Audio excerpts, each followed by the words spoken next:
अस्सलामुअलैकुम and welcome back to Tariq Khan vlogs. Viewers, क्या हाल चाल है? होप आप सब ठीक ठाक होंगे। वर्ल्ड कप अपनी आपोताप के साथ जारी है। ऑस्ट्रेलिया और इंडिया का मैच जारी है जनाब, और बहुत ही ज़बरदस्त किस्म का मैच खेला जा रहा है। लेकिन उस पर डिटेल गुफ्तगू करने से पहले अगर आप हमारे साथ नए हैं और आपने हमारे चैनल को सब्सक्राइब नहीं किया तो लाजमी हमारे चैनल को सब्सक्राइब करें और बेल आइकन को प्रेस कर लें ताकि हमारी वीडियोज़ आप तक पहुँचती रहें।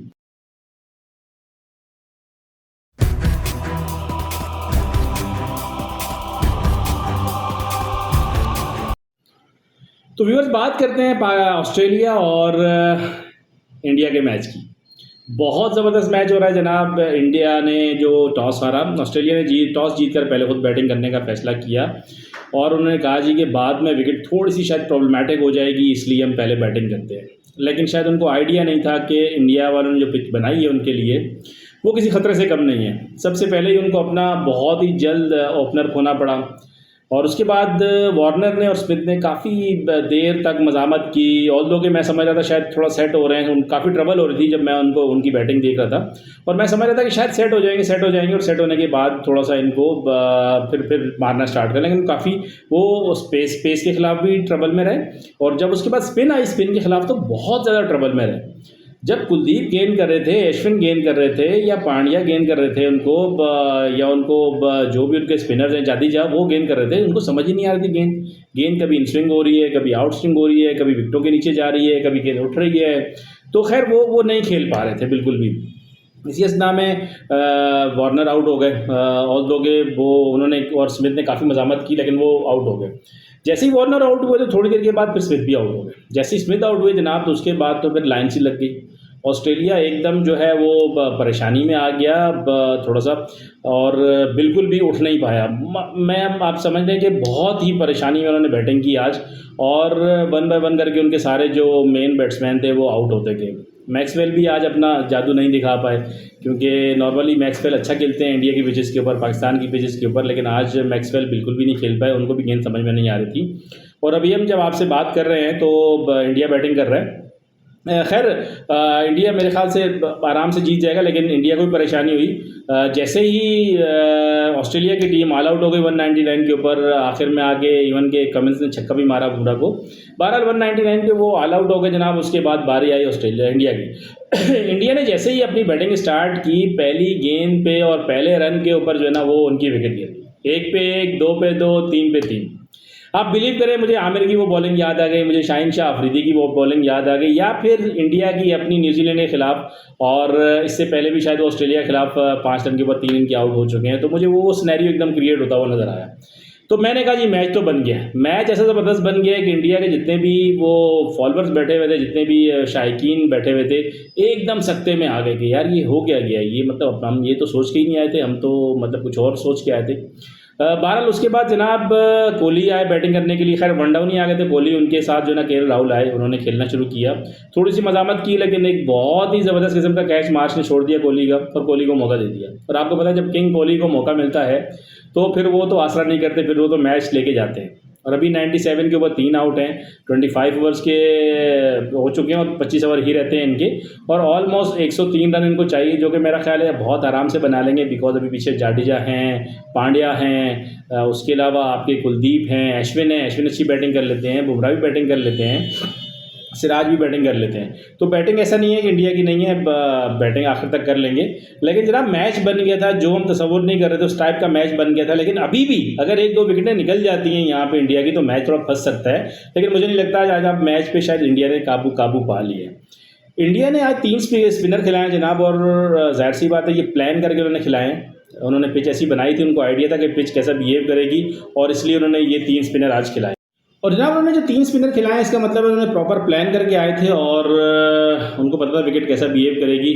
और बाकी किसी टीम को तो उन्होंने उठने नहीं दिया इंडियन पिचेस के ऊपर। शायद वो ऑस्ट्रेलिया ऑलरेडी पहले भी उनसे 2 मैच तो हार चुकी है, लास्ट मैच के अंदर तो ऑस्ट्रेलिया खैर जीत गई थी।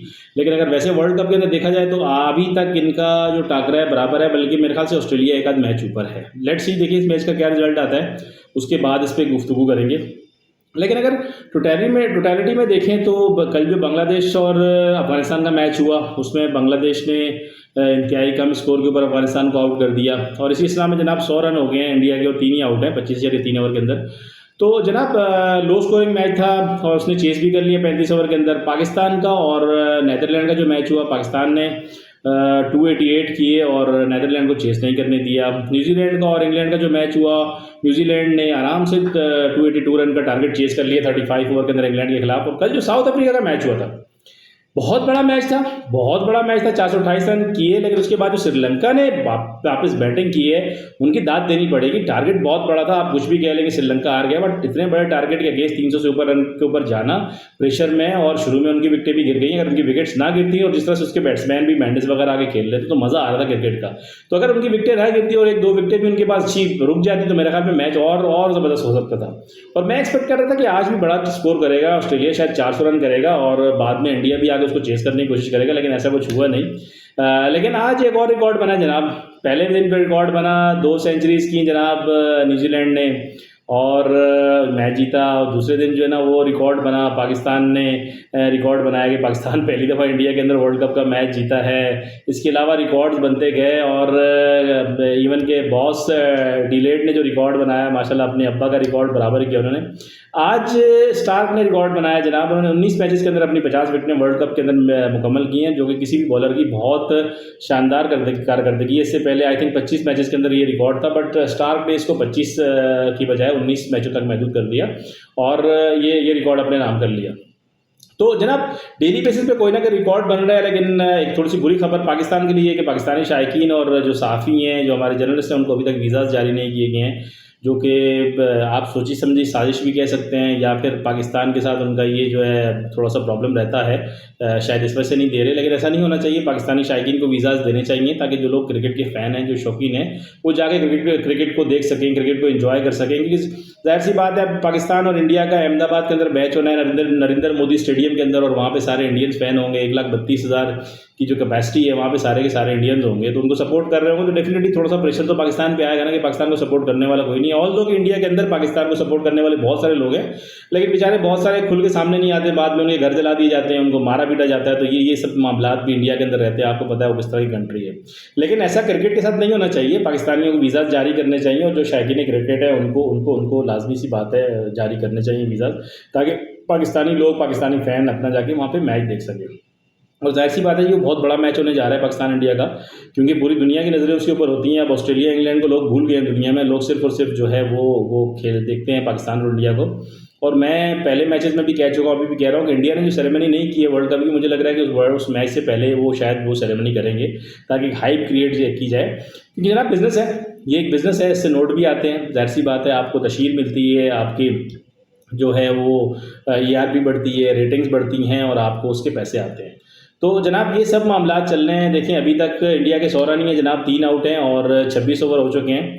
लेट्स सी के देखें मैच का रिजल्ट क्या होता है। फिलहाल तो यही लग रहा है कि शायद इंडिया ये ले जाएगा, लेकिन अगर अगेन मैं कहूँगा यहाँ पे अगर 2-3 आउट हो जाते हैं तो ट्रबल में आ जाएंगे। जब तक कोहली खड़े हैं, KL राहुल खड़े हैं, तो इंडिया को कोई दिक्कत नहीं होनी चाहिए।